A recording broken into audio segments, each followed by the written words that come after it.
नमस्कार साथियों, मैं अजीत स्वागत करता हूं आपके अपने प्यारे परिवार रोजगार विदेंगे पर। कैसे हैं आप सब लोग? आशा है बहुत अच्छे होंगे, स्वस्थ होंगे, लाजवाब होंगे। तो जल्दी से लाइव आ जाइए, जुड़ जाइए मेरे साथ। हम लोग यहां पर चर्चा कर रहे हैं प्रधानमंत्री और संघीय मंत्री परिषद की। इसको हम लोग कंप्लीट करेंगे और बेहतरीन तरीके से पढ़ते हुए चलेंगे। विश्वास रखना कि ये आपकी मेहनत निश्चित ही सफल होगी। यहाँ पर हम बात कर रहे हैं पॉलिटी की, और आज हम कुछ बेसिक पॉइंट भी पढ़ेंगे।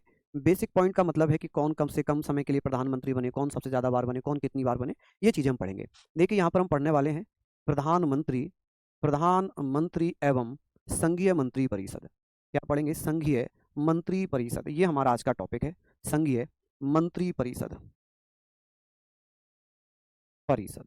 चलिए, सिंपल सी चीज़ें हो गई।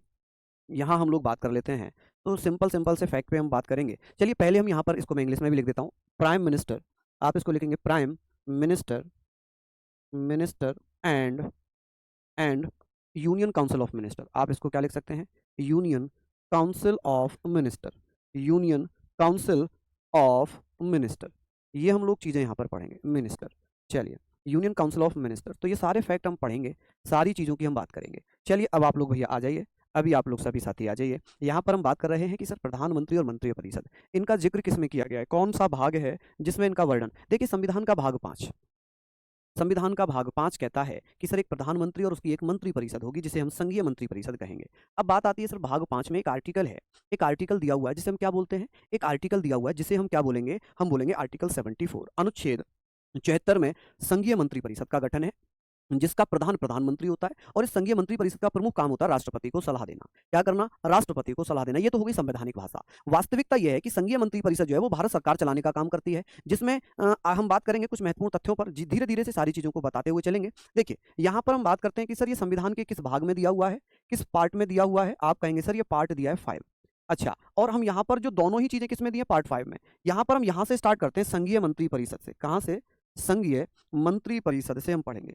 संघीय मंत्री परिषद, मंत्री परिषद, संघीय मंत्री परिषद, जिसे हम क्या बोलेंगे? Union council of minister.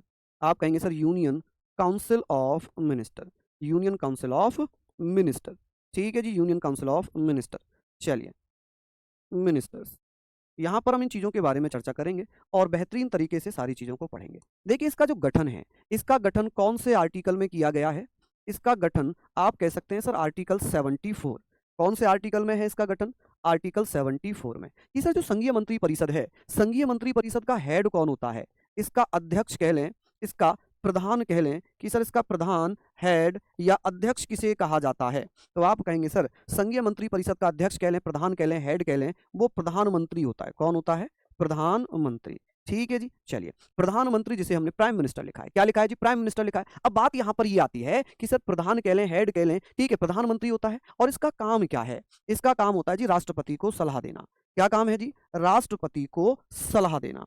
इसका प्रमुख काम क्या है? राष्ट्रपति को सलाह देना। ठीक है, ये इसका प्रमुख काम है। चलिए, अब जब ये सारी चीजें हम पढ़ रहे हैं तो हमें ये भी पढ़ना पड़ेगा कि सर जो मंत्री परिषद है ये एक अलग शब्द है, एक मंत्रिमंडल है वो एक अलग शब्द है। ऐसा क्यों? ऐसा क्यों भाई? मंत्री परिषद अलग है, मंत्रिमंडल अलग है, ऐसा क्यों? हमारे ओरिजिनल संविधान में मंत्रिमंडल था ही नहीं, मंत्रिमंडल शब्द नहीं था, कैबिनेट शब्द नहीं था, इसे बाद में जोड़ा गया, इसे बाद में जोड़ा गया है। कैबिनेट शब्द जो है इसे बाद में जोड़ा गया है। और कैबिनेट शब्द कब जोड़ा गया? आप कहेंगे सर 44वां संविधान संशोधन अधिनियम 1978 हुआ, जिसमें अनुच्छेद 352 में संशोधन किया गया और उसमें अनुच्छेद 352 खंड 3 जोड़ा गया, जिसमें कैबिनेट या मंत्रिमंडल शब्द जोड़ा गया। क्यों? क्या हुआ था ऐसा? आपको याद होगा 25 जून 1975 को जब भारत में राष्ट्रीय आपातकाल लगा तो उस समय फखरुद्दीन अली अहमद साहब भारत के राष्ट्रपति थे। उन्होंने इंदिरा गांधी जी के फोन पर ही राष्ट्रीय आपातकाल घोषित कर दिया।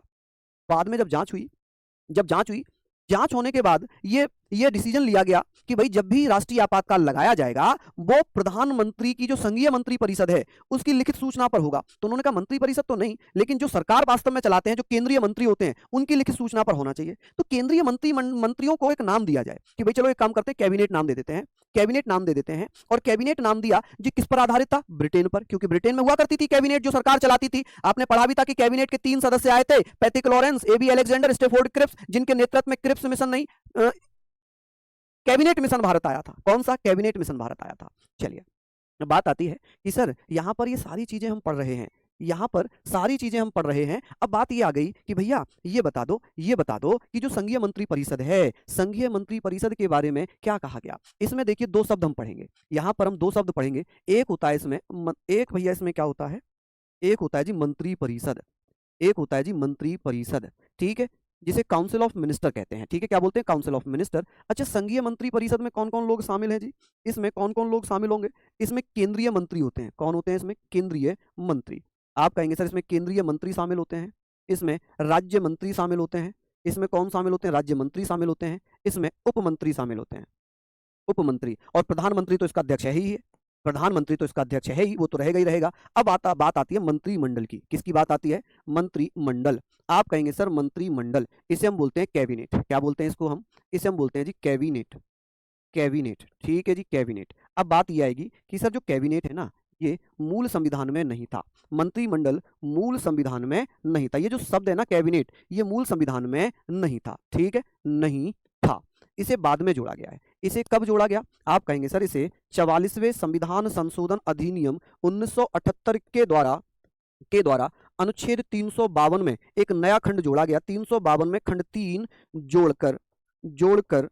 जोड़कर मंत्रिमंडल शब्द जोड़ा गया, मंत्रिमंडल यानी कि कैबिनेट शब्द जोड़ा गया। आप कहेंगे क्या जोड़ा गया, कैबिनेट शब्द जोड़ा गया। आप बता देंगे सर कैबिनेट शब्द जोड़ा गया, कर मंत्रिमंडल शब्द जोड़ा गया, मंत्रिमंडल यानी कि कैबिनेट शब्द जोड़ा गया। आप कहेंगे क्या जोड़ा गया, कैबिनेट शब्द जोड़ा गया। आप बता देंगे सर कैबिनेट शब्द जोड़ा गया, जोड़ा गया है, ठीक है। अब इसमें कैबिनेट में कौन कौन शामिल हो जाएंगे, इस कैबिनेट में भैया आप कहेंगे सर यहाँ पर प्रधानमंत्री होगा, यहाँ पर केंद्रीय मंत्री होंगे। कौन होंगे, इसमें केंद्रीय मंत्री होंगे। कौन होंगे जी, आप कहेंगे केंद्रीय मंत्री होंगे। चलिए, अब इसमें क्या होगा, इसमें तो पीएम होगा ही होगा, पीएम होगा, केंद्रीय मंत्री होंगे, राज्य मंत्री होंगे और उप मंत्री होंगे। कौन होंगे जी, इसमें उप मंत्री होंगे। तो इनसे मिलकर क्या बन रहा था, तो इन सबसे मिलकर बन रहा था मंत्री परिषद। क्या बन रहा था, मंत्री परिषद। और मंत्रिमंडल जो शब्द है, मंत्रिमंडल शब्द हमारे ओरिजिनल संविधान में नहीं था, इसे हमने बाद में शामिल किया है, इसे हमने बाद में शामिल किया है। चलिए आगे हम बात करते हैं कि सर ये बताइए, ये सारी चीजें हमने यहाँ पर पढ़नी है, सारी चीजें हमने यहाँ पर पढ़नी है। अब आप बताइए कि सर मंत्री कितने प्रकार के होते हैं, मंत्री कितने प्रकार के होते हैं। तो आप कहेंगे सर मंत्रियों के प्रकार, आप कहेंगे सर मंत्रियों के प्रकार, मंत्रियों के प्रकार। आप बता सकते हैं सर मंत्रियों के प्रकार कितने होते हैं, टाइप ऑफ मिनिस्टर। आप कहेंगे सर टाइप्स ऑफ मिनिस्टर या टाइप ऑफ मिनिस्टर कितने होंगे जी, जल्दी से बताइए, टाइप ऑफ मिनिस्टर्स। चलिए यहाँ पर आप कहेंगे सर टाइप ऑफ मिनिस्टर्स होते हैं 3। कितने होते हैं जी, 3। कौन कौन से होंगे, आप कहेंगे सर एक होगा केंद्रीय मंत्री, एक कौन होगा, केंद्रीय मंत्री होगा, एक होगा जी राज्य मंत्री, एक कौन होगा, राज्य मंत्री, और एक होगा जी उप मंत्री। कौन होगा, उप मंत्री। अच्छा, इंग्लिश में भी मैं लिख दूं इनको, इसे हम बोलते हैं डिप्टी मिनिस्टर। इसे क्या बोलते हैं, डिप्टी मिनिस्टर। ये हुआ डिप्टी मिनिस्टर, मिनिस्टर, ठीक है। ये क्या हुआ, डिप्टी मिनिस्टर। ये क्या हुआ, स्टेट मिनिस्टर। इसको एसएम लिख दूं, स्टेट मिनिस्टर, और इसको सीएम, कैबिनेट मिनिस्टर। तो ये सीएम को तो कैबिनेट, सीएम चीफ मिनिस्टर भी बन जाएगा। इसे कैबिनेट मिनिस्टर लिख लेना, केंद्रीय मंत्री को कैबिनेट या सेंट्रल मिनिस्टर लिख लेना, इसे सेंट्रल मिनिस्टर लिख लेना। क्लियर। अब आपके मन में आएगा, बिल्कुल यही मैं बताने वाला था, बिल्कुल यही बताने वाला था कि सर जो यहाँ पर हम बात कर रहे हैं, ये सारी चीज़ों को आप लोग पढ़ लीजिए। यहाँ पर हम लोग सारी चीज़ों को पढ़ रहे हैं। चलिए जल्दी जल्दी से आप लिखिए, बिल्कुल लिखिए, बिल्कुल अभी बताऊंगा कि सर जो राज्य मंत्री होता है उसी को स्वतंत्र प्रभार का मंत्री बनाते हैं। ये सारी चीज़ें एक बार जल्दी से लिख लीजिए, मैं साइड हो चुका हूँ।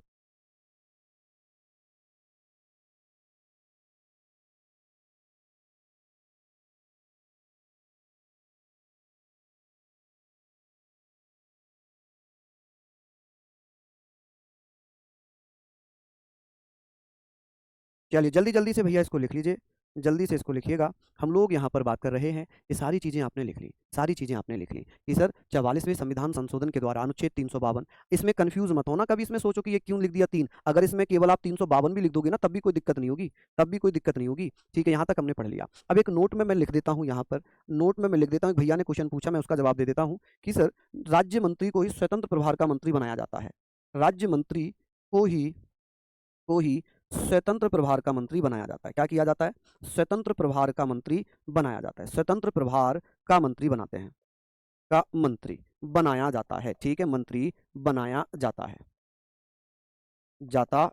यहाँ पर हम लोग लिखेंगे। चलिए बहुत बढ़िया, सिंपल सी चीज़ें हैं, यहाँ पर हम लोग इसके बारे में लिख रहे हैं, बहुत शानदार तरीके से आप लोग लिखिएगा कि सर मंत्री तो केवल 3 ही प्रकार के होते हैं, केंद्रीय मंत्री, एक राज्य मंत्री और एक उपमंत्री। फटाफट से लिखिए, नोट्स बनाना जरूरी है। चलिए कि सर मंत्रिपरिषद और मंत्रिमंडल, मंत्रिपरिषद में प्रधानमंत्री भी होगा, केंद्रीय मंत्री भी होंगे, राज्य मंत्री भी होंगे, उपमंत्री भी होंगे। लेकिन जो मंत्रिमंडल है ये मूल संविधान में नहीं था, इसे बाद में 44वें संविधान संशोधन अधिनियम 1978 के द्वारा अनुच्छेद 352 में जोड़ा गया। इसे 352 ही कर लो, है ना, क्योंकि ये क्लोज आएगा नहीं आपका, तो इसे 352 ही आप कर सकते हैं, इसे 352 ही लिख लो। ठीक है, ये जो है इसका काम है सरकार का संचालन, जो भारत सरकार है, सरकार का संचालन, यानी कि यही भारत सरकार का संचालन करता है, जो मंत्रिमंडल है यही भारत सरकार का संचालन करता है। यहां तक आप लोग इसको नोट डाउन कर चुके होंगे। चलिए अब मैं आपसे बात करता हूं कि सर कैबिनेट से संबंधित कुछ कथन है, कैबिनेट से संबंधित कुछ कथन हो गए। जैसे क्या क्या कथन हो गए, यहां पर लिखा हुआ है इंपोर्टेंट, मैंने ऑलरेडी लिख दिया है। यहां पर लिखा है कि कैबिनेट, ग्लैडस्टोन ने क्या कहा है। आप कहेंगे सर ग्लैडस्टोन ने क्या कहा, इसने कहा कि कैबिनेट सूर्य के समान है जिसके चारों ओर अन्य निकाय परिभ्रमण करते रहते हैं। ग्लैडस्टोन जो ब्रिटेन का प्रधानमंत्री था, ग्लैडस्टोन जो प्रधानमंत्री था ब्रिटेन का, उसने कहा था the cabinet is like the sun around which other bodies revolve, यानी कि अन्य निकाय उसके चारों तरफ घूमते रहते हैं, सूर्य के समान है। यहां पर एक और कथन आता है, यहां पर एक कथन ये हमने पढ़ लिया, कैबिनेट वाला हमने पढ़ लिया, आइवर जेनिंग वाला हमने पढ़ना है कि सर कैबिनेट ब्रिटिश संवैधानिक व्यवस्था का केंद्र बिंदु है, ये ब्रिटिश सरकार को एकता प्रदान करता है। ये किसने कहा था, ये कहा था आइवर जेनिंग ने। आइवर जेनिंग ने क्या कहा, आइवर जेनिंग ने क्या कहा, भैया अनुच्छेद 352 में राष्ट्रीय आपातकाल ही है, ठीक है, उसमें बहुत सारे क्लोज जोड़ दिए जाते हैं, बहुत सारे क्लोज जोड़ दिए जाते हैं। आप एक ही छोटे से पॉइंट को लेकर क्यों बैठे रहते हो, आगे भी बढ़ा करो। अनुच्छेद 352(1), 352(2), 352(3), 352(4), बहुत सारे क्लोज हैं, बहुत सारे क्लोज हैं माय डियर। ठीक है, मैंने कहा ना राष्ट्रीय आपातकाल अब मंत्रिमंडल की सिफारिश पर लगेगा, लिखित सूचना पर लगेगा।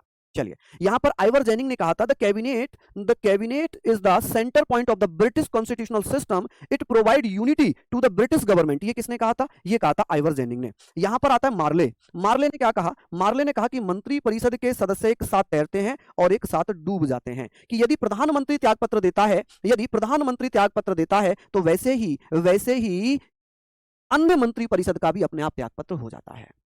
जल्दी से लिखिए, जल्दी से इसको लिखिए कि sir members of the council of minister swing together and sink together, एक साथ तैरते हैं एक साथ डूब जाते हैं। अगर प्रधानमंत्री त्यागपत्र दे दे तो जो अन्य मंत्री परिषद है, संघीय मंत्री परिषद हो, मंत्रिमंडल हो, सभी का त्यागपत्र अपने आप हो जाता है, सभी का त्यागपत्र अपने आप हो जाता है। चलिए जल्दी जल्दी से इन तीनों स्टेटमेंट को लिखिए, अभी और भी लिखवाएंगे। मार्ले ने क्या लिखा था, इन्होंने कहा था कि सर कैबिनेट या प्रधानमंत्री कैबिनेट रूपी मेहराब की आधारशिला बताया है। चलिए जल्दी जल्दी से इसको लिख लीजिएगा, ठीक है जी, बहुत बढ़िया बहुत बढ़िया। यहां तक आप लिखेंगे फटाफट से, लिखने के बाद थम जरूर कर देना भैया, थम जरूर कर देना माय डियर। चलिए बहुत बढ़िया, चलिए लिख लीजिए। अब यहां पर हम बात करते हैं कि सर ये तो हमने लिख लिया, अब बात आ जाती है सर प्रधानमंत्री एवं मंत्रियों की नियुक्ति। अब यहां पर बात आती है जी प्रधानमंत्री एवं मंत्रियों की नियुक्ति। अब हम दोनों को एक साथ पढ़ेंगे, प्रधानमंत्री एवं अन्य मंत्रियों की नियुक्ति, अन्य मंत्रियों की नियुक्ति, मंत्रियों की नियुक्ति। अब आप मुझे ये बताएं अन्य मंत्रियों की नियुक्ति, appointment of prime minister and ministers. अब आप कहोगे अरे ये क्या हुआ सर, हमने तो चुनाव पढ़ा था, यहां तो आप अपॉइंटमेंट करा रहे हो। Appointment of PM, prime minister and minister and minister ministers. चलिए तो ये सारी चीजें हम पढ़ेंगे, सारी चीजें हम पढ़ेंगे कि सर प्रधानमंत्री एवं अन्य मंत्रियों की नियुक्ति। तो आप लोग मुझे बताइए कि सर कौन से आर्टिकल में है। एक आर्टिकल है आर्टिकल 75 क्लोज 1। अब आप कहोगे सर ये भी 75 लिख दो, है ना, 75 है। अब यहाँ पर बात कर रहे हैं कि सर प्रधानमंत्री की नियुक्ति। आप कहोगे सर ये तो पहली बार समझ में आ रहा है कि प्रधानमंत्री की नियुक्ति होती है, राष्ट्रपति करता है, बिल्कुल करता है जी। अब गौरव कुमार जी इसमें मैं क्या कर सकता हूँ, बताओ, आप मुझे खुद बताओ इसमें मैं क्या कर सकता हूँ। अगर मैच नहीं कर रहे हैं तो इसमें मैं क्या कर सकता हूँ, बताओ कि हाँ भाई आप ये काम करो तो मुझे वो करना चाहिए। आप मुझे सजेशन दो, अगर आपके नोट्स किसी और से मैच नहीं कर रहे तो इसमें मैं क्या कर सकता हूँ, आप मुझे बताएं, फिर मैं वही काम करूंगा। भाई मैं तो अपना ही पढ़ाऊंगा ना, मैं किसी और को क्यों मैच करूंगा, मैं तो अपना ही पढ़ाऊंगा ना, जो आपके एग्जाम ओरिएंट होगा, जो आपके प्रीवियस ईयर को देखकर मैंने बनाया होगा, मैं वही तो बनाऊंगा। लिखा नहीं था क्या, इतनी देर में अगर नहीं लिख पाओगे, 3 सेंटेंस मान लो, 3 लाइन भैया नहीं लिख पाए आपके 3 मिनट में, तो फिर क्या ही होगा, बताओ जी क्या होगा। चलिए लिख लीजिए आप लोग, बहुत बढ़िया। अब आगे बढ़ जाऊं, अभी भी यहीं तक रहूं, चलिए भैया जल्दी जल्दी से लिख लो जी, इसको फटाफट से लिख लो। लिख लिया होगा यहां तक, फटाफट से बताएं मुझे।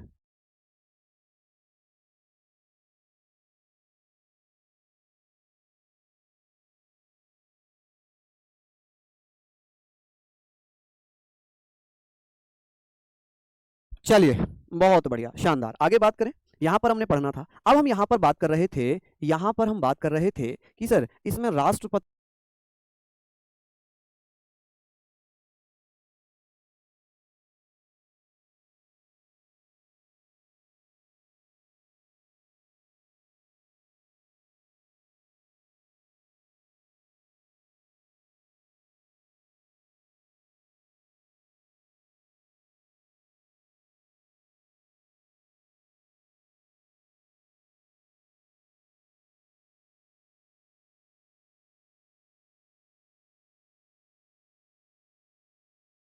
थे, यहाँ पर हम बात कर रहे थे कि सर इसमें राष्ट्रपति के द्वारा क्या किया जाएगा जी, राष्ट्रपति द्वारा नियुक्ति की जाती है। वाई प्रेसिडेंट, आप कहेंगे सर वाई प्रेसिडेंट, ठीक है। अच्छा, यहाँ पर हमने लिख लिया कि सर ये तो हमने पढ़ लिया, लेकिन एक चीज आप ये भी ध्यान रखना, ये भी ध्यान रखना कि सर मंत्रियों की नियुक्ति प्रधानमंत्री की सलाह पर राष्ट्रपति करते हैं।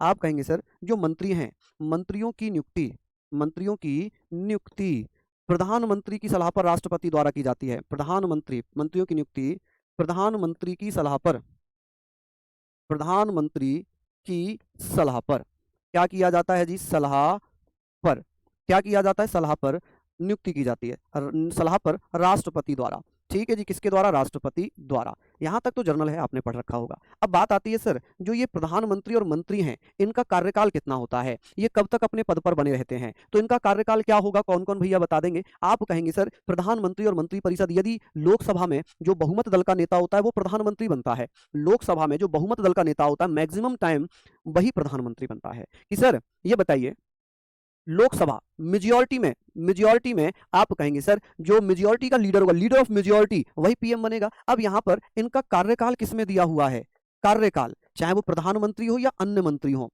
कार्यकाल टेन्योर किसमें दिया हुआ है, आप कहेंगे सर टेन्योर दिया हुआ है जी, किसमें बता दो जी, आप कहेंगे सर टेन्योर दिया हुआ है आर्टिकल 75 क्लोज 2 में, प्रधानमंत्री का भी और अन्य मंत्रियों का भी।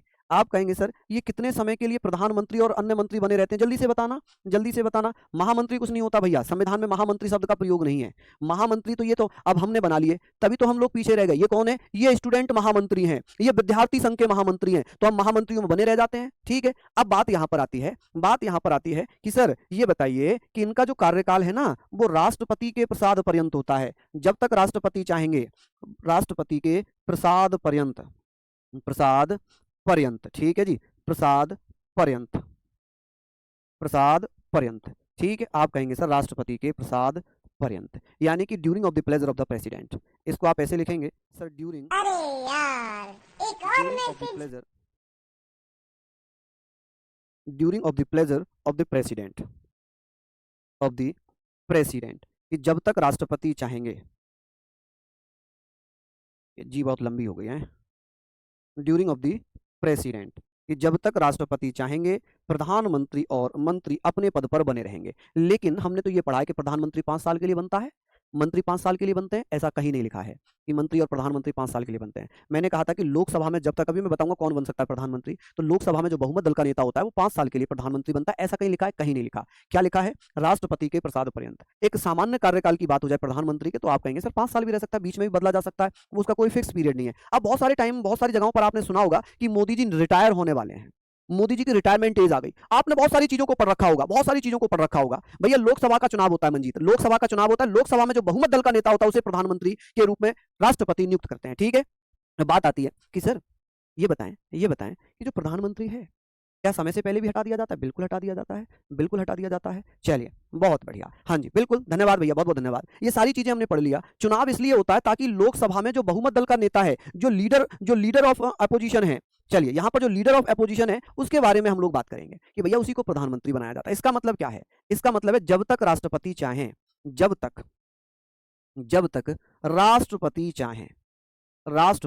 चाहें तब तक ये अपने पद पर बने रहते हैं। लेकिन वास्तविकता है क्या ऐसा, नहीं, वास्तविकता ऐसा नहीं है। जब तक लोकसभा में बहुमत मिलता रहता है तब तक ये अपने पद पर बने रहते हैं। मैं कह रहा था कि मोदी जी रिटायर होने वाले, ऐसा आप लोगों ने बहुत बार सुना होगा। देखिए प्रधानमंत्री, मंत्री और नेता, इनका कोई रिटायरमेंट एज नहीं है, अधिकतम कोई भी रिटायरमेंट एज नहीं है। ये कभी कितनी भी समय तक भैया, कितनी भी समय तक प्रधानमंत्री बन सकते हैं। जब तक उन्हें लोकसभा में बहुमत मिलता रहेगा वो प्रधानमंत्री बनते रहेंगे। अब इन्हें कौन हटा सकता है? राष्ट्रपति के द्वारा मंत्रियों को हटाया जा सकता है। क्या राष्ट्रपति अपनी मर्जी से हटाएंगे? नहीं, प्रधानमंत्री की सलाह पर अन्य मंत्रियों को राष्ट्रपति के द्वारा हटा दिया जाता है। चलिए यहां तक हमने लिख लिया। किसी को कोई आपत्ति तो नहीं आ रही? यहां तक किसी को कोई आपत्ति तो नहीं हो रही? चलिए बता देना। अब कौन व्यक्ति बन सकता है प्रधानमंत्री और मंत्री? देखिए इनकी योग्यताएं क्या चाहिए? योग्यताएं क्या होनी चाहिए? योग्यताएं, योग्यताएं आप कहेंगे सर इनकी क्वालिफिकेशंस क्या चाहिए? क्वालिफिकेशंस की अगर बात हो रही है कि सर क्वालिफिकेशंस क्या होनी चाहिए, क्वालिफिकेशंस क्या होनी चाहिए, आप कहेंगे सर ऐसी क्वालिफिकेशंस होनी चाहिए जैसे कि पहली क्वालिफिकेशन तो कंपलसरी है, चाहे वो प्रधानमंत्री हो या मंत्री हो। क्या होना चाहिए? उसे भारत का नागरिक होना चाहिए। क्या होना चाहिए? भारतीय नागरिक हो। ठीक है, सिटीजन ऑफ इंडिया। कौन होना चाहिए? सिटीजन ऑफ इंडिया होना चाहिए। सिटीजन ऑफ इंडिया, भारत का नागरिक होना चाहिए। आप कहेंगे सर क्या होना चाहिए? भारत का नागरिक होना चाहिए। दूसरी क्वालिफिकेशन है कि उसकी आयु कितनी होनी चाहिए? एज।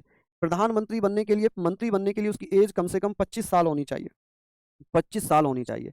और भैया तीसरी क्वालिफिकेशन है, तीसरी क्वालिफिकेशन आप कह सकते हैं सर, तीसरी क्वालिफिकेशन है कि संसद सदस्य हो। कौन हो जी? संसद सदस्य हो। संसद सदस्य का क्या मतलब बन जाता है? लोकसभा का सदस्य हो या फिर राज्यसभा का सदस्य हो। संसद सदस्य, आप कहेंगे संसद सदस्य हो। संसद सदस्य का क्या मतलब है? चाहे तो वो लोकसभा का सदस्य हो, लोकसभा का सदस्य हो या राज्यसभा का सदस्य हो। मान लीजिए ना तो वो लोकसभा का है ना राज्यसभा का है, क्या कोई अन्य व्यक्ति भी बन सकता है? बिल्कुल बन सकता है। अन्य व्यक्ति भी, अन्य व्यक्ति भी भैया क्या बन सकता है? प्रधानमंत्री या मंत्री बन सकता है। इसके लिए कंडीशन क्या है? इसके लिए शर्त क्या है? इसके लिए शर्त यह है कि भैया, शर्त है कि 6 माह के अंदर अंदर, 6 माह के अंदर अंदर लोकसभा या राज्यसभा का सदस्य बनना चाहिए। लोकसभा या राज्यसभा का सदस्य बनना चाहिए। राज्यसभा का सदस्य सदस्य बनना चाहिए, बनना चाहिए। अब मान लीजिए कोई जो मंत्री या प्रधानमंत्री बन गया जो लोकसभा राज्यसभा का सदस्य नहीं है, लोकसभा या राज्यसभा का सदस्य नहीं है। चलिए अब उसे क्या करना है? मान लीजिए मैं प्रधानमंत्री या मंत्री बना दिया गया, लेकिन मैं ना तो लोकसभा का सदस्य हूं ना राज्यसभा का सदस्य हूं। ठीक है, तो मुझे क्या करना पड़ेगा? 6 महीने के अंदर लोकसभा या राज्यसभा की सदस्यता लेना ही पड़ेगा। अगर मैं 6 महीने के अंदर लोकसभा राज्यसभा का सदस्य नहीं बन पाया तो मैं मंत्री पद से या प्रधानमंत्री पद से त्यागपत्र दे दूंगा। क्या कर दूंगा? त्यागपत्र दे दूंगा। जल्दी से नोट डाउन कर लीजिए, जल्दी से नोट डाउन कर लीजिए भैया। चलिए बहुत बढ़िया। अब हम यहाँ पर बात कर रहे हैं जी, यहाँ पर सारी चीजों को आपने लिख ही लिया है। आगे बात करेंगे कि सर मंत्रियों की संख्या कितनी होनी चाहिए? मंत्रियों की संख्या कितनी होनी चाहिए? देखिए 91वां संविधान संशोधन अधिनियम 2003 किया गया, जिसमें यह कहा गया कि मंत्रियों की संख्या लोकसभा की संख्या का कम से कम 15% हो और राज्य विधानसभाओं में भी 15% हो। ठीक है, मान लीजिए कि क्या किया गया, एक आर्टिकल जोड़ा गया, अनुच्छेद 75(1) क्लोज क, आर्टिकल 75 क्लोज 1 सब क्लोज ए। चलिए नोट कर लिया, नोट हो चुका है। आगे बात करते हैं। यहां पर मंत्रियों की संख्या हेडिंग डालिए, मंत्रियों की संख्या, संख्या नंबर ऑफ मिनिस्टर्स। आप कहेंगे सर 91वां संविधान संशोधन किया गया, 91वां कॉन्स्टिट्यूशनल अमेंडमेंट 2003 किया गया और इसमें क्या कहा गया? इसमें कहा गया कि भैया यहां पर हम बात करेंगे, यहां पर हम बात करेंगे सर 91वां संविधान संशोधन अधिनियम 2003, इसमें क्या कहा गया था जी? इसमें कहा गया था कि सर मंत्रियों की संख्या, मंत्रियों की संख्या, संख्या लोकसभा की कुल संख्या का, लोकसभा की कुल संख्या का, कुल संख्या का 15%, कितना? 15% हो। ठीक है जी, 15% हो। और इसके द्वारा क्या किया गया? एक आर्टिकल जोड़ा गया, आर्टिकल 75 क्लोज 1 में एक ए जोड़ दिया, या इसे 75 खंड 1 उपखंड क के नाम से जानेंगे, जिसमें मंत्रियों की संख्या बताई गई। क्या बताई गई जी? मंत्रियों की संख्या बताई गई। देखिए 75 खंड 1 में नया आर्टिकल जोड़ दिया, ए या का जोड़ दिया, जिसमें मंत्रियों की संख्या कह दी कि लोकसभा की कुल संख्या का 15% ही मंत्री बन सकते हैं। चलिए, रिटायरमेंट एज नहीं होती किसी भी मंत्री की, किसी भी नेता की, कोई भी अधिकतम रिटायरमेंट एज नहीं होती है मेरे लाल। चलिए यहां तक आप लोग इसको पढ़ लेंगे, यहां तक आप लोग इसको पढ़ लेंगे। किसी को कोई समस्या यहां तक तो नहीं हो रही? बताएं जल्दी से, कोई समस्या तो नहीं हो रही है जी? हाँ जी। सीए का मतलब होता है कॉन्स्टिट्यूशनल अमेंडमेंट। देखिए वो प्रैक्टिस की वजह से दीक्षा, पढ़ने के मैं पढ़ा रहा हूं, आपको अच्छा लग रहा है, आपको लग रहा है कि मुझे सब समझ में आ रहा है, लेकिन जैसे ही क्लास बंद हुई, थोड़ी देर का ब्रेक हुआ, फिर हमारे माइंड से गायब हुआ। उसका मतलब यह है कि हम जब पढ़ रहे हैं तो हम ना कहीं हमारा दिमाग चल रहा है, कहीं ना कहीं हमारा दिमाग चल रहा है, उसके कारण जो हम पढ़ते हैं वो हमारे दिमाग से गायब हो जाता है, वो गायब हो जाता है। तो प्लीज जब हम पढ़ें तो उसको बड़े आराम से पढ़ें। रिटायरमेंट एज कोई नहीं होती, ठीक है जी। चलिए, बहुत बढ़िया, शानदार, लिख लीजिए। अब बात करते हैं, सर यहां तक हमने पढ़ लिया, अब ये हम पढ़ेंगे कुछ महत्वपूर्ण स्टेटमेंट, कुछ महत्वपूर्ण स्टेटमेंट, जैसे कि मार्ले ने क्या कहा था। मार्ले ने कहा था कि प्रधानमंत्री कैबिनेट रूपी मेहराब की आधारशिला है, कि प्रधानमंत्री, आप क्या कह सकते हैं कि सर प्रधानमंत्री कैबिनेट रूप की मेहराब की आधारशिला है, अर्थात मंत्री परिषद नींव का पत्थर है। The prime minister is the foundation stone of the arch of the cabinet, that is the foundation stone of the cabinet of minister. किसने कहा था कि प्रधानमंत्री कैबिनेट रूपी मेहराब की आधारशिला है? तो आप क्या कहिएगा? आप कहेंगे सर यहां पर हम कह सकते हैं मार्ले ने कहा था, ठीक है। अब कुछ फैक्ट आ गए, यहां पर कुछ फैक्ट मैं आपको बता रहा हूं कि भारत के 3 प्रधानमंत्री, पंडित जवाहरलाल नेहरू, लाल बहादुर शास्त्री और श्रीमती इंदिरा गांधी, इनकी पद के दौरान मृत्यु हो गई। आपसे पूछेगा कि सर ऐसे कौन कौन से प्रधानमंत्री थे जिनकी पद पर रहते हुए मृत्यु हो गई, जिनकी पद पर रहते हुए मृत्यु हुई थी? तो 3 प्रधानमंत्री हैं जो अपने पद पर रहते हुए मृत्यु हुई, मतलब प्रधानमंत्री रहते हुए मृत्यु हो गई। आप कहेंगे जवाहरलाल नेहरू, लाल बहादुर शास्त्री, श्रीमती इंदिरा गांधी। और लाल बहादुर शास्त्री की मृत्यु तो 11 जनवरी 1966 में ताशकंद में होती है। कहां पर? ताशकंद। और ताशकंद कहां पड़ता है जी? ताशकंद पड़ता है जी उज्बेकिस्तान में। कहां पर? उज्बेकिस्तान में। ताशकंद समझौते के दौरान अचानक इनकी मृत्यु हो गई, जो राज का राज बना हुआ है। आज भी इनकी मृत्यु का केस नहीं सॉल्व हो पाया कि कैसे मृत्यु हुई थी। चुनाव क्यों होते हैं? देखिए, चुनाव होते हैं सांसद के लिए, और जो सांसद हैं उनको हम और आप वोट करते हैं जो 18 साल के हो चुके हैं, और वही सांसद अपना नेता चुनते हैं और उस नेता को प्रधानमंत्री के रूप में राष्ट्रपति नियुक्त करते हैं, ठीक है। चलिए, दोनों लिख लिए कि प्रधानमंत्री कैबिनेट रूपी मेहराब की आधारशिला किसने कहा था? मार्ले ने कहा था कि भारत के 3 प्रधानमंत्री, पंडित जवाहरलाल नेहरू, लाल बहादुर शास्त्री और श्रीमती इंदिरा गांधी, जिनकी मृत्यु पद के दौरान हो गई। आगे चलते हैं यहां पर कि सर गुलजारी लाल नंदा 2 बार, यानी कि जवाहरलाल नेहरू तथा लाल बहादुर शास्त्री की मृत्यु के बाद भारत के कार्यवाहक प्रधानमंत्री चुने गए, कि भैया 2 बार रहे हैं। पहले कार्यवाहक प्रधानमंत्री कौन थे? गुलजारी लाल नंदा। कब बने थे? जब भैया पंडित जवाहरलाल नेहरू की मृत्यु हुई थी। किसकी? पंडित जवाहरलाल नेहरू की मृत्यु हुई थी, ठीक है। लाल बहादुर शास्त्री की मृत्यु हुई थी कि सर 2 बार लगातार, 2 बार जो कंटिन्यूअसली, यानी कि पहले भी वही बने, दूसरे भी वही बने। वो कौन थे जो कार्यवाहक प्रधानमंत्री के रूप में काम किया था? उनका नाम क्या? राजीव गांधी चुनाव प्रचार के दौरान मरे थे। राजीव गांधी चुनाव प्रचार के दौरान मरे थे, वो प्रधानमंत्री नहीं थे उस समय। चलिए लिखिए,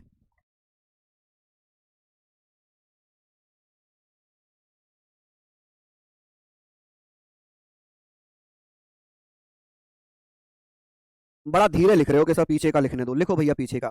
मुझे समझ नहीं आता कि 1 और 2 लाइन है, 2 लाइन लिखने में आपको 10 मिनट लगते हैं क्या? 10 मिनट लगते हैं क्या? चलिए लिख लीजिए जल्दी से। साइड हो जाओ। लो जी, अब कितना साइड हो जाऊं बताओ?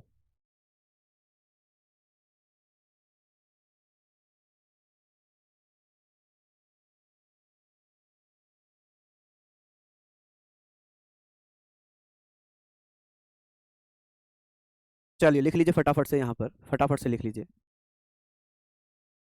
चलिए, कोई एज नहीं है रिटायरमेंट की, कुछ भी एज नहीं होती रिटायरमेंट की, ये हमने लिख लिया। ये भी मैंने बता दिया, लाल बहादुर शास्त्री की मृत्यु 11 जनवरी 1966 को भारत के बाहर हुई थी। पहले प्रधानमंत्री जिनकी मृत्यु भारत के बाहर होती है वो लाल बहादुर शास्त्री हैं। कि चौधरी चरण सिंह भारत के ऐसे प्रधानमंत्री जिन्होंने अपने कार्यकाल में संसद का सामना नहीं किया, यानी कि संसद नहीं गए, एक दिन भी संसद नहीं गए थे। क्यों? क्योंकि चौधरी चरण सिंह के समय ऐसा कोई भी सत्र ही नहीं हुआ, कोई आयोजन ही नहीं हुआ, ठीक है। चौधरी चरण सिंह को भैया 2024 में भारत रत्न दिया गया। क्या दिया गया है? आप कहेंगे सर भारत रत्न से सम्मानित किया गया। किससे? भारत रत्न से सम्मानित किया गया, ठीक है जी। किससे? भारत रत्न से सम्मानित किया गया है। चलिए जल्दी जल्दी से लिखो इसको फटाफट से। पूछेगा ऐसे कौन से प्रधानमंत्री थे जो अपने कार्यकाल के दौरान एक बार भी संसद नहीं गए? तो वो कौन थे? तो आप लोग यहाँ पर बताएंगे। चौधरी चरण सिंह भारत के ऐसे प्रधानमंत्री थे जिन्होंने अपने कार्यकाल में संसद का सामना नहीं किया। चलिए बताइए जल्दी से, जल्दी जल्दी लिखो भैया। 3 सेंटेंस ये हैं, 3 सेंटेंस हैं ये मात्र। लिख लिया? आगे चलें, क्योंकि इनके समय में कोई बैठक ही नहीं हुई संसद में, कोई बैठक ही नहीं हुई संसद में, ठीक है। चलिए लिख लीजिए जल्दी से। आगे बात कर लें, आगे बढ़ जाएं। चलिए आगे बढ़ जाते हैं। नेक्स्ट में हम चलते हैं भैया। यहाँ पर हम बात करेंगे सर प्रधानमंत्री पद से त्यागपत्र देने वाले प्रथम व्यक्ति कौन थे? मोरारजी देसाई। मोरारजी देसाई सबसे, राजीव गांधी सबसे कम उम्र के पीएम थे, मोरारजी देसाई सबसे अधिक उम्र के प्रधानमंत्री थे। कि सर सबसे पहले प्रधानमंत्री पद से त्यागपत्र दिया था मोरारजी देसाई ने, और भैया राजीव गांधी सबसे कम उम्र के प्रधानमंत्री थे, जबकि मोरारजी देसाई सबसे अधिक उम्र के प्रधानमंत्री थे। राजीव गांधी सबसे कम उम्र के, मोरारजी देसाई सबसे अधिक उम्र के प्रधानमंत्री बने। चलिए, सर्वप्रथम लोकसभा में अविश्वास प्रस्ताव, non confidence motion, no confidence या नॉन कॉन्फिडेंस मोशन प्रस्ताव, अविश्वास प्रस्ताव प्रधानमंत्री जवाहरलाल नेहरू के विरुद्ध पेश किया गया था, लेकिन पास नहीं हुआ था। ये भी 3 सेंटेंस है, जल्दी से लिख लो। चलिए जल्दी जल्दी से लिख लो। ठीक है जी, यहाँ तक हम लोग लिखेंगे। चलिए ये हालांकि पीडीएफ में मिल जाएगा आपको, पीडीएफ भी मिल जाएगी। चलिए फटाफट से लिख लीजिए। इसमें भी हाथ से लिखवाऊं? कितने बहानेबाज हो आप लोग, कितने बहानेबाज हो। कह पीडीएफ की लिखवाई से भी हाथ से लिखवाओ। अरे फैक्ट है, फैक्ट अगर मैं हाथ से लिखूंगा या कैसे भी लिखूंगा, फैक्ट फैक्ट ही रहेगा। इसमें मैं समझाऊंगा भी क्या, ये तो लिखना ही है, तो याद ही करना है, ये तो फैक्ट है। इनको भी हाथ से लिखूं? वाह भाई वाह, बहुत बहाने आपके, वाह वाह मेरे लाल वाह, कमाल कर दिया तुमने। चलिए अब बात आती है कि सर चौधरी चरण सिंह अटल बिहारी वाजपेयी ऐसे प्रधानमंत्री थे जिन्होंने लोकसभा में विश्वास प्रस्ताव पर मतदान के पहले ही अपना त्याग पत्र दे दिया, क्योंकि इन्हें पता था बहुमत है नहीं। अगर विश्वास प्रस्ताव भी पेश करेंगे तब भी बहुमत नहीं आएगा, फिर भी इन्हें त्याग पत्र देना पड़ेगा, इसलिए इन्होंने विश्वास मत से त्याग पत्र पहले ही दे दिया। मान लो जैसे मैं प्रधानमंत्री बन गया, अब जब ये लगेगा कि लोकसभा में मेरे पास बहुमत नहीं है, मैं बहुमत खो चुका हूं, तो भैया प्रधानमंत्री को बहुमत प्रस्ताव लाने के लिए या विश्वास प्रस्ताव लाने के लिए राष्ट्रपति कहेंगे कि भैया आप लोकसभा में अगर बहुमत में हो तो प्रस्ताव लेकर आओ। आपके पक्ष में अगर मेजॉरिटी में वोट आए तो आप प्रधानमंत्री बने रहोगे, यदि आपकी मेजॉरिटी में वोट नहीं आए तो आपको त्यागपत्र देना पड़ेगा। क्या करना पड़ेगा? त्यागपत्र देना पड़ेगा। ठीक है, चलिए बात आती है कि बीपी सिंह, विश्वनाथ प्रताप सिंह और एचडी देवगौड़ा, हरदल्ली देवगौड़ा ऐसे प्रधानमंत्री थे जो लोकसभा में विश्वास मत प्राप्त न कर पाने के कारण त्यागपत्र दिया। बीपी सिंह और एचडी देवगौड़ा दो प्रधानमंत्री बने जिन्होंने विश्वास प्रस्ताव तो लाए, लेकिन विश्वास प्रस्ताव हो ही नहीं पाया, अविश्वास प्रस्ताव पास हो गया इनके खिलाफ, यानी कि मेजॉरिटी पेश नहीं कर पाए तो इन्हें त्यागपत्र देना पड़ा। अविश्वास प्रस्ताव पारित होने से पहले ही बीपी सिंह ने भैया क्या कर दिया था? त्यागपत्र दे दिया था। चलिए जल्दी जल्दी से लिख लीजिए, बिल्कुल भैया लिखिए, जल्दी से लिख लीजिए। अब भैया एक का तो दिल ही टूटा हुआ है इसमें, वो क्या ही पढ़ रहा होगा, नहीं क्या ही पढ़ रही होगी, क्योंकि बहुत देर से कोई सैड शायरी सुना दो, आज मेरे साथ ये हुआ, आज मेरे साथ वो हुआ। भैया क्या पढ़ रहे हो आप? मेरी बहन क्या पढ़ रही हो आप? मुझे नहीं लगता कि आप पढ़ रही हो। मैं बड़े दुख के साथ ये कह रहा हूं कि आप पढ़ाई में इंटरेस्ट ही नहीं ले रही हो। आप बस एक ही मैसेज, सर मेरे साथ ये हो चुका है, मेरे लिए कोई सैड शायरी सुना दो। भैया आप सैड गाना सुन लो यूट्यूब पर जाकर, इसमें मैं क्या शायरी सुनाऊंगा आपको? प्लीज बी सीरियस, ये आपके भविष्य का सवाल है, आप इस भविष्य के सवाल पर इतने सीरियस नहीं है, बताओ।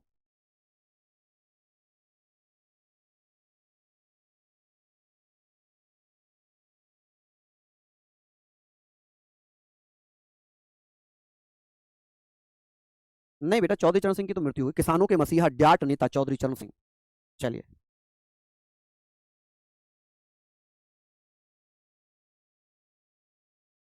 अब भैया मैं मन बनाने के लिए थोड़ी आया हूं, मैं तो पढ़ाने के लिए आया हूं।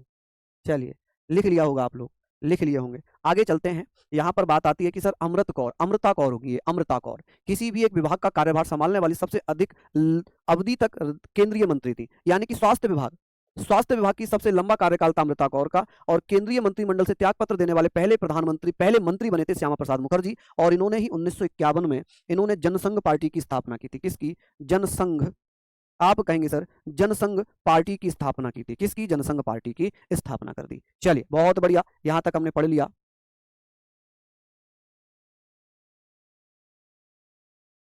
चलिए जी,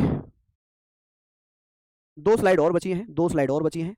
चलिए फटाफट से इनको लिख लेना। हालांकि मैं पीडीएफ में देने वाला हूं, टाइम हो चुका है, तो मैं इसको कल पर नहीं छोड़ूंगा, आप पीडीएफ से चाहें तो लिख लेना। ठीक है, मोरारजी देसाई ऐसे प्रथम गैर कांग्रेसी प्रधानमंत्री के पहले गैर कांग्रेसी प्रधानमंत्री मोरारजी देसाई। बीपी सिंह नरसिम्हा राव दक्षिण भारत से प्रधानमंत्री नियुक्त करने वाले पहले नेता। कि दक्षिण भारत से पहले प्रधानमंत्री कौन थे? पीवी नरसिम्हा राव। कौन थे? पीवी नरसिम्हा राव। कार्यकाल में सबसे कम समय तक 13 दिन के लिए प्रधानमंत्री पद धारण करने वाले थे अटल बिहारी वाजपेयी। कौन थे? अटल बिहारी वाजपेयी। इन्हें आप पीडीएफ से लिख लेना। ठीक है, ये पीडीएफ में ही आपको मिल जाएंगे। ठीक है जी, पीडीएफ से इनको लिख लीजिएगा। और ये है ऐसे 6 प्रधानमंत्री जो भैया क्या रहे? किसी भी राज्य के मुख्यमंत्री रहे। मोरारजी देसाई ये मुंबई के मुख्यमंत्री थे, पहले मुंबई हुआ करता था, 1960 में महाराष्ट्र और गुजरात बना। चौधरी चरण सिंह उत्तर प्रदेश के मुख्यमंत्री रहे। पीवी पीवी पी ये विश्वनाथ प्रताप सिंह, बीपी सिंह विश्वनाथ प्रताप सिंह, और ये पीवी नरसिम्हा राव ये आंध्र प्रदेश के रहे। एचडी देवगौड़ा कर्नाटक के रहे। नरेंद्र मोदी गुजरात के रहे। तो इन्हें आप लोग लिखिएगा। ठीक है, यहां तक आप लोग लिखिएगा, सही है, आप लोग इसको अच्छे से पीडीएफ से लिख लीजिएगा। ठीक है, फिर मिलेंगे आप लोगों से, तब तक के लिए जय हिंद, जय भारत।